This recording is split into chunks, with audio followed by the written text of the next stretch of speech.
Jananayagan postponed ஆயிருச்சு மக்களே.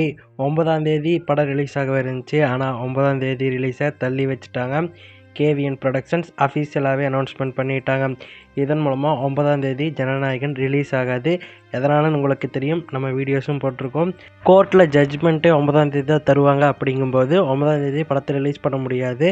And என்ன முடிவு எடுப்பாங்க அப்படின்னு தெரியாது இருக்கும்போது ரிலீஸ் டேட்டையுமே அனௌன்ஸ்மெண்ட் பண்ண முடியாது. அதனால் காலவரையின்றி படத்தை தள்ளி வச்சுட்டாங்க. கேவிஎன் மற்றும் டிஸ்ட்ரிபியூட்டர்ஸ் எல்லாருமே அஃபீஷியலாக அனௌன்ஸ்மெண்ட் பண்ணிட்டாங்க. ஒவ்வொரு போஸ்ட்டையும் பார்க்கும்போது மனசு வலிக்குதுங்க.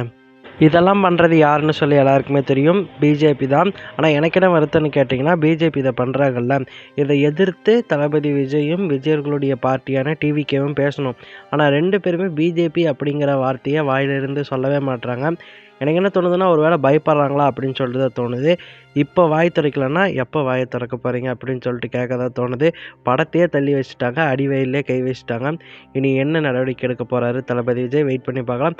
சரி மக்களே, ஜனநாயகன் படம் எப்போ ரிலீஸ் ஆகும்னு நீங்கள் நினைக்கிறீங்க அப்படிங்கிறத மறக்காமல் கமெண்ட்டில் சொல்லுங்கள். என்னை பொறுத்த வரைக்கும் பிப்ரவரி மாதம் தான் ரிலீஸ் ஆகும்னு சொல்லிட்டு நான் நினைக்கிறேன்.